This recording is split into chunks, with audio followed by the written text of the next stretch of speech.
இப்போ அந்த லவ் அப்படிங்கக்கூடிய ஒரு விஷயம், அதாவது ரொம்ப வருஷமா லவ் பண்றாங்க, ஒரு 6 வருஷம் 7 வருஷம் கிட்ட லவ் பண்றாங்க, அவங்களுக்குள்ள எல்லா விதமான ரிலேஷன்ஷிப்பும் மெயின்டைன் பண்றாங்க, எல்லா விதமான ஹராமான காரியங்களையும் வெளிப்படையா என்ன செய்றாங்க.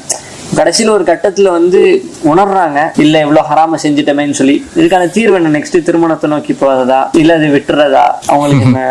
இது 2 விதமா சொல்லணும். ஒண்ணு, இன்னைக்கு இருக்கக்கூடிய காலம் இதெல்லாம் ரொம்ப லேசா இருக்கு. ஒரு பெண்ணை பாக்குறதோ, ஒரு பொண்ணை பேசுறதோ, ஒரு பெண்ணை பழகிறதோ, ஒரு பெண்ணை முடிவெடுத்து லவ் பண்றதோ, அவங்களோட தவறான செயல்பாடுகளுக்கு முக்கியத்துவம் கொடுத்து அவங்க பின்தொடர்ந்து போறதோ, தவறான செயலை சிறிய வயதிலேயே முடிக்கிறதோ ரொம்ப எளிதா இருக்கு. ஒன்று, ஹராமில் துவங்கிய ஒன்றை ஒருபோதும் ஹலால் ஆக்கிறதுக்கு முயற்சி பண்ண முடியாது. இன்னைக்கு என்ன, நாங்க லவ் பண்றோம், எங்களுக்கு ஒரு வழியே இல்லை, நாங்க கல்யாணம் தான் பண்ணணும் அப்படின்னு சொல்லி கல்யாணம் பண்றாங்க.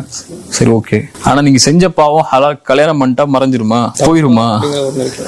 இப்ப 2 பேரும் செய்ய வேண்டியது, ஹலால் ஹராமை செய்த நீங்கள் முதல்ல விலகணும், விலகி தௌபா செய்யணும், அப்புறம் நிதானமாகணும். நிதானமாகி இதை எப்படி ஹலால் ஆக்குறதுங்கிற முறையை பார்க்கணும். எப்படி இதை ஹலால் ஆக்குறது? திருமணத்தின் மூலம். திருமணத்தை எப்படி செய்யறது? பெற்றோர்கள்ட்ட போய் அவங்கள்ட்ட அணுகி அந்த வழி, அவங்களுடைய பெண்ணுடைய பொறுப்பாளரிடத்துல போய், இந்த மாதிரி உங்க பெண்ணை நான் நேசிக்கிறேன், பெண்ணை விரும்புறேன், நான் ஹலாலா வாழணும்னு ஆசைப்படுறேன், எனக்கு உங்க பெண்ணை திருமணம் முடித்து கொடுங்கன்னு கேட்கணும். ஆண் போய் என் பெற்றோர்கள்ட்ட இந்த மாதிரி ஒரு பெண்ணை திருமணம் செய்ய ஆசைப்படுறேன், நான் திருமணம் செய்ய போறேன், எனக்கு உதவி செய்யுங்கன்னு கேட்கணும்.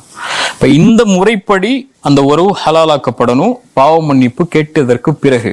இது ஒண்ணு. 2வது, இன்னைய காலத்துல 17 வயசுல 16 வயசுல லவ் பண்ண தொடங்குறாங்கன்னா, 23 வயசு 24 வயசு வரைக்கும் லவ் பண்றாங்கன்னா, அந்த வயசுக்குள்ளேயே எல்லா இன்பங்களையும் அனுபவிச்சிடறாங்க. அந்த பெண்ணோட பேசுறது, பழகிறது, இரவுல பேசுறது, பழகிறது, வெளியே போறது, தனிமையில் இருக்கிறது முதற்கொண்டு, ஹராமான விபச்சாரம் செய்யறது முதற்கொண்டு, என் மனைவி என் கணவனுங்கிற வாழ்க்கையை திருமணத்துக்கு முன்னாடியே வாழ ஆரம்பிச்சிடுறாங்க. சரியா? என்ன பண்றாங்க, திருமணம் முடிச்சிடுறாங்க பெற்றோர் நிபந்தத்திலேயோ, அல்லது அவங்க வேற வழியே இல்லை, ஹலாலாக்கிடுவோம். ஆனா திருமண வாழ்க்கைக்கு பிறகு, அவங்க திருமண வாழ்க்கைக்கு முன்னாடியே எல்லாத்தையும் அவங்க பார்த்ததுனால அந்த வாழ்க்கையை பார்க்கும்போது ஒண்ணுமே இல்லை. அதனால பல பிரச்சனைகள், சிக்கல்களை திருமண உறவுல அதுக்கு பிறகு அவங்க பாக்குறாங்க. இப்ப இந்த மாதிரி பாவங்கள்ல தன்னுடைய வாழ்க்கையை தொடங்கினவங்களுக்கு மார்க்கம் சொல்லக்கூடிய ஒரே அளவீடு, முதல்ல பாவத்தை விட்டு வெளியே வாங்க, ஹராமை விட்டு வெளியே வாங்க. 2 பேரும் நிதானமா யோசிங்க. நீங்க 2 பேர் இருந்தது ஒரு ரொமான்டிக்கான ஒரு காலம். அந்த காலத்துல அவர் யாருன்னு, அவர் என்னவா இருந்தாலும் உங்களுக்கு நல்லா தெரியும். அந்த பெண் என்னவா இருந்தாலும் உங்களுக்கு பிடிக்கும். அந்த பொண்ணு தப்பே செஞ்சாலும் பிடிக்கும். அந்த பொண்ணு பொய்யே சொன்னாலும் அந்த பொய் கூட அழகா இருக்கும். ஒரு ஆணுக்கும் அப்படிதான். அவர் பேசுற எந்த வார்த்தை, கெட்ட வார்த்தை கூட அந்த ஆண் பேசினாலும் அது கவிதையா தெரியும் உங்களுக்கு. இது ரொமான்டிக்கான அந்த ஒரு காலம். அது அந்த காலத்தை விட்டு வெளியே 2 பேருக்கும் இந்த உறவுல தொடரணும்னு ஆசைப்படுறோமா? இது வாழ்க்கைக்கு ஒத்து வருமா? என்னுடைய குணமும் உங்களுடைய குணமும் ஒத்து வருமா? 2 குடும்பமும் இணைந்து வாழ முடியுமா? இப்படின்னு இயற்கையா இருக்கக்கூடிய நிபந்தனைகளையும், மார்க்கம் சொல்லக்கூடிய அளவீடுகளுடைய நிபந்தனையும், மார்க்கத்தை நீங்க பின்பற்றீங்களா, நான் பின்பற்றனா, எனக்கு குணம் இருக்கா, உங்களுக்கு குணம் இருக்கா, இது நம்ம 2 பேருக்கு ஒத்து வருமான்னு குடும்பத்தோட உட்கார்ந்து பேசி ஹலாலான உறவுக்கு அவங்க தொடரணுமே தவிர, நம்ம தப்பு செஞ்சுட்டோம், நம்ம பாவத்துல இருந்துட்டோம், இதோட முடிவு திருமணம் தான் அப்படின்னு போய் திருமணம் செஞ்சு இருக்கக்கூடிய வாழ்க்கையும் நரகத்துல ஆக்கி 2 பேருடைய வாழ்க்கையுமே தடுத்துடக்கூடாது. ஆனா 2 உறவுக்குமே நான் சொல்றது, முதல்ல நிறுத்தி பாவ மன்னிப்பு கேளுங்க, ஹலாலாக்குறது குடும்பத்திட்ட பேசுங்க. அந்த குடும்பத்திட்ட பேசுறதுக்கு முன்னாடி நிதானமா 2 பேருமே உட்கார்ந்து யோசிங்க, இது சரியா வருமா, நம்ம வாழ்க்கைக்கு இது ஒத்து வருமாங்கிற அடிப்படையில, அந்த அடிப்படையில திருமணத்துக்கு முன்னெடுத்து போங்க. அது இப்படி ஒரு பக்கம் ஒரு மாதிரியான லவ் இருந்தாலும் கூட, இன்னைக்கு சமீப காலகட்டத்துல சோசியல் மீடியால தாவா செய்யக்கூடியவர்களுக்கு மத்தியிலான காதல் அப்படிங்கிறது அதிகமா நம்மளால பார்க்க முடியும். அப்படியா? அது இயற்கை தானே. இங்க பாருங்க, இப்போ ஒரு ஆண் பயான் சொன்னானா, ஒரு ஆண் ஒரு இஸ்லாமிய வீடியோ போட்டானா, அதுக்கு அதை பார்க்கக்கூடிய வியூஸை பாருங்க. ஒரு பெண் இஸ்லாமிய வீடியோ போட்டானா, இஸ்லாமிய கேள்வி நிகழ்ச்சி நடத்தினானா, அல்லது கருத்தை சொன்னானா, அது கீழே மாஷா அல்லா, அல்ஹம்துலில்லாஹ், அல்லாஹ் அக்பர், லா இலாஹ இல்லல்லாஹ்னு கமெண்ட் எழுதக்கூடிய ஆண்களோட எண்ணிக்கையை பாருங்க. இங்க மார்க்கம்ல அளவீடு கிடையாது. இங்க ஒரு ஆணும் ஒரு பெண்ணும் ஈர்ப்பு தான் அளவீடு. அந்த அளவீடு எந்த அடிப்படையிலும் ஏற்படும், மார்க்க அடிப்படையிலும் ஏற்படும். இன்னைக்கு ஒரு முஸ்லிம் பெண் மார்க்கத்தை பின்பற்றக்கூடிய பெண்ணா இவன் தேடுறதுக்கு அளவீடே இன்ஸ்டாகிராம்ல அந்த பொண்ணு இஸ்லாமிக் போஸ்ட் போறாளான்னு தான் போய் பாக்குறான். இஸ்லாமிய போஸ்டாலா போட்டிருக்கா, பலஸ்தீனை பத்தி எல்லாம் போஸ்ட் போட்டிருக்கான்னா அந்த பெண் பெரிய தக்குவால அப்படி உயர்ந்த பெண்ணுன்னு நினைக்கிறான். அதே மாதிரிதான் ஒரு பெண்ணும் ஒரு ஆணை அவன் பயான்களா ஷேர் பண்றான், அவன் இஸ்லாமிக் ஸ்டேட்டஸா போடுறான், இஸ்லாமிக் ரீல்ஸா போடுறான்னு சொன்னா அவன் பெரிய தக்குவா உள்ள ஆள் போல அப்படின்னு சொல்லி அந்த ஆண் மேல கவனத்தை கொண்டு ஈர்ப்பு ஏற்படுத்தி அவனை திருமணம் செய்ய ஆசைப்படுறாங்க. இதெல்லாம் அளவீடு இல்ல. இது வந்து ஒரு ஒரு அவன் எதுக்காகவும் செய்யலாம், இஹ்லாஸாவும் செய்யலாம், லைக்ஸ்க்காக ஷேருக்காகவும் சம்பாதிக்கிறதுக்காகவும் செய்யலாம், அல்ல எதுக்காகவும் செய்யலாம். இன்னைக்கு அது அல்லாவுக்கு அவருக்கு உள்ளது.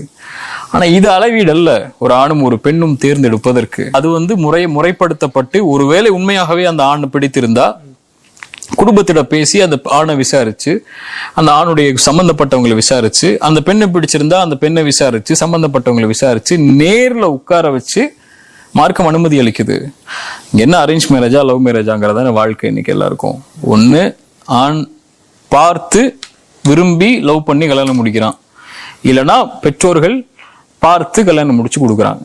இங்க மார்க்கம் சொல்லிடுச்சு பெற்றோர்கள் பார்க்க தான் முடியுமே தவிர நிர்பந்திக்க முடியாது, 2 பேருடைய விருப்பம் தான் ஆணுக்கும் பெண்ணுக்கும் சொல்லி. இங்க அதுதான் வித்தியாசம். யாரு பாக்குறாங்கிறது தான். அப்பா அம்மா பாக்குறாங்களா, நான் பாக்குறேன்னா நீங்க பாக்குறீங்களாங்கிறதா, அந்த பெண்ணா இருக்கக்கூடிய பாக்குறாங்கதான் இங்க இருக்கக்கூடிய வேறுபாடு. அப்படி பார்க்கப்படும் போது ஒரு ஆணுக்கும் ஒரு பெண்ணுக்கும் சொல்றது ரசூலுல்லாஹி ஸல்லல்லாஹு அலைஹி வஸல்லம் சொன்னாங்க, நீ ஒரு பெண்ணை பாக்குறியா, ஒரு பெண்ணை திருமணம் செய்ய ஆசைப்படுறியா, முதல்ல போய் அந்த பெண்ணை பாரு.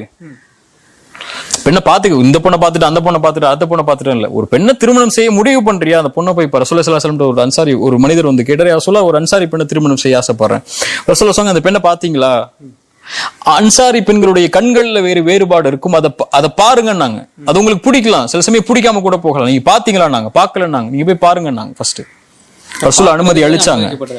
பார்க்கணும். அந்த பெண்ணுடைய இயற்கையான அழகு, அவங்க அழகுபடுத்தப்படாத நிலைமையில மார்க்கம் ஒரு பெண்ணை பார்க்கறதுக்கு அனுமதி அளிக்குது. ஹிஜாபுடைய ஆடையில அவங்களுடைய முகம், அவங்களுடைய கரம் தெரிகிற அளவுக்கு. 2வது அந்த பெண்ணிடத்துல பேசணும். ஒரு பெண்ணும் ஒரு ஆணிடத்துல உட்கார்ந்து பேசணும். பக்கத்துல உட்கார்ந்து இல்ல, கொஞ்சம் தொலைவுல உட்கார்ந்து அந்த பெண்ணுக்கு பொறுப்பா இருக்கக்கூடிய கொஞ்சம் தூரத்துல பக்கத்துல அவங்க ஒட்டு கேட்க சொல்ல மார்க்கம்.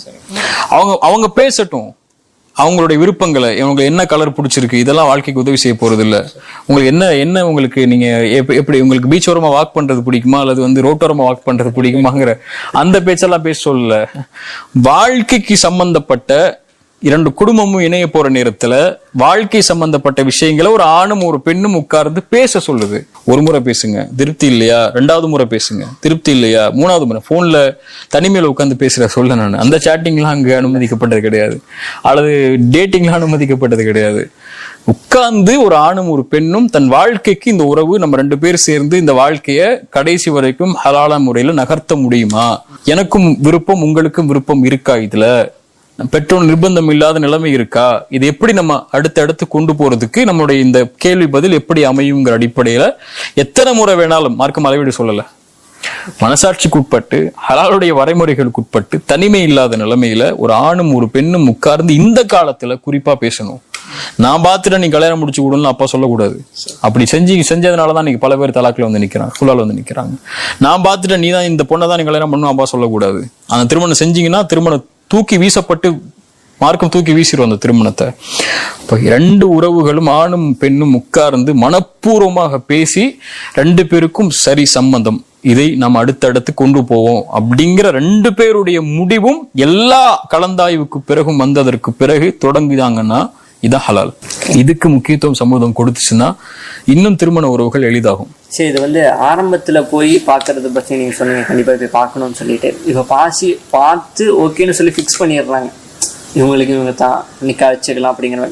அதுக்கு மத்தியில் இருக்கக்கூடிய கேப்ல போய் சென்று பார்க்கலாமா? எனக்காக பேசப்பட்ட முடிவு பண்ணிட்டீங்கன்னா எதுக்கு போய் பார்ப்பீங்க? இங்க வந்து என்னன்னா ரசூலுல்லாஹ்வுடைய காலத்துக்கும் நமக்குள்ள வித்தியாசம் என்னன்னா, இவங்க படிச்சு முடிச்ச உடனே வெளிநாட்டுக்கு வேலை வீசா கிடைச்ச உடனே போய் கல்யாணம் பார்த்து பொண்ணு பார்த்துட்டு அவன் 3 வருஷம் சம்பாதிச்சதுக்கு அப்புறம் உட்காந்து கல்யாணம் முடிச்சு கொடுக்குறாங்க. இது என்ன மார்க்கத்துல அத வீடு? ஒரு பெண்ணை பார்த்து முடிவு பண்ணிட்டீங்கன்னா அடுத்த பேச்சு நிக்காஹ் தான். நீங்க 2 வருஷம் கழிச்சு கல்யாணம் முடிப்பீங்கன்னா நீங்க 2 வருஷம் கழிச்சு பொண்ணை பாருங்க. நீங்க 2 வருஷம் அந்த கேப்பை கொடுத்தீங்கன்னா 2 பேருக்கு என்ன மன முறிவு வேணாலும் ஏற்படலாம். என்ன அந்த கேள்வி ஒண்ணு வருது. இப்ப நிறைய பெண்கள் எடுத்துக்கிட்டாலும் சரி, இளைஞர்கள் எடுத்துக்கிட்டாலும் சரி, என்ன சொல்றாங்கன்னா புரிதல் இல்லாம எப்படி திருமணம் முடிக்கிறாரு. அதான் சொல்லிட்டேன்ல, நீங்க புரிதல் ஏன் புரியணும்னு ஆசைப்படுறீங்க? 2 பேரும் உட்காந்து பேசுங்கன்னு தான் சொல்லிட்டேன்னு. அது அந்த புரிதல் போதும்னு நினைக்கிறீங்களா? இல்ல ஒருத்தரை பத்தி நான் இங்க பாருங்க, அதுக்காக என்ன செய்யணும்ங்கிறீங்க? மார்க்கம் சொல்லக்கூடிய அளவீடு என்னன்னா, ஃபர்ஸ்ட் ஒரு பெண்ணை நீங்க வந்து திருமணம் செய்ய ஆசைப்பட்டீங்கன்னா அல்லாஹ்ட்ட கேளுங்க. இறை தூதரே ஒரு அல்லாஹ்வுடைய தூதருடைய மனைவியாக கூடியவங்கள்ட்ட செய்தி அனுப்புறாங்க, போய் கேட்டுவாங்க நான் அல்லாஹ்வுடைய தூதர் திருமணம் செய்ய ஆசைப்படுறாங்கன்னு. அந்த பெண் என்ன சொன்னாங்க? அல்லாஹ்விடத்துல கேட்டுக்கிறேன்னாங்க. ஃபர்ஸ்ட் ரசூலுல்லாவை திருமணம் முடிக்கிறதுக்கு. இப்ப அல்லாட்ட கேளுங்க, அல்லாஹ்விடத்துல கேட்டு உங்களுக்கு அதுக்குரிய வழி பிறக்குது. அந்த பெண்ணை பார்ப்பதற்கோ அந்த பெண் குடும்பத்தார் இடத்துல பேசுவதற்கோ அந்த குடும்பத்தார் அனுமதியோடு நடக்குதுன்னா, 2வது ஸ்டெப்பு மார்க்கம் சொல்லக்கூடியது, அல்லாஹ்வுடைய இஸ்திகாராவுக்கு பிறகு, அல்லாஹ்வுடைய தேர்ந்தெடுப்பை கேட்டதற்கு பிறகு பெண்ணிடத்துல உட்கார்ந்து பேசுங்க, மனசு விட்டு பேசுங்க, அவங்களுடைய விருப்பங்களை தெரிந்து கொள், உங்களுடைய விருப்பங்களை சொல்லுங்க. முறைப்படுத்தப்பட்ட முறையில, தவறான கேள்விகள் இல்லாம, உடல் சம்பந்தப்பட்ட கேள்விகள் இல்லாம, ஆபாச பேச்சுகள் இல்லாம, அவங்களுடைய உறவினரை பக்கத்துல வச்சுக்கிட்டு, கொஞ்சம் தொலைதூரமா வச்சுக்கிட்டு, 2 பேரும் உட்கார்ந்து எந்த தடையும் இல்லாம பேசி இந்த உறவு சரியாகுமா அப்படின்னு உட்கார்ந்து பேசுங்க. அவ்வளவுதான் பண்ண முடியும். அதுக்கப்புறம் அல்லாஹ் மேல நான் தவக்கல் வச்சு, யா அல்லாஹ் நான் அனுமதி கேட்டேன், ஒரு பெண்ணை அனுமதி கொடுத்த, நான் பேசிட்டேன், நான் கல்யாணம் முடிக்கிறேன், தவக்கல் வச்சு கல்யாணம் முடிக்க வேண்டியதுதான். அதுக்கப்புறம் அந்த பெண் சோதனை ஆயிட்டானா அது சோதனை, அந்த ஆண் சோதனை ஆயிட்டானா அது சோதனை. அந்த ஆண் சரியா இல்லைன்னா, அந்த பெண் சரியா இல்லைன்னா, அதுக்கப்புறம் மார்க்கம் சில சட்டங்களை சொல்லுது. அவங்களுக்கு அறிவுரை சொல்லுங்க, அவங்க திருத்துறதுக்கு முயற்சி பண்ணுங்க, வழியை வச்சு பேசுங்க, ஜமாத்தை வச்சு பேசுங்க. அதுக்கப்புறமா அந்த ஆணும் அந்த பெண்ணும் ஒத்து வரலன்னா 2 பேரும் விலகிருங்க, அடுத்த வாழ்க்கையை நோக்கி போங்க. இதான் பண்ண முடியுமே தவிர, நான் எல்லாமே தெரிஞ்சுக்கணும், நீ 1 வருஷம் என்னோட இருந்துக்கோ, அதுக்கப்புறம் கல்யாணம் முடிச்சுக்கிறேன்னு சொல்றதுக்கெல்லாம் மார்க்கம் அனுமதிக்காது.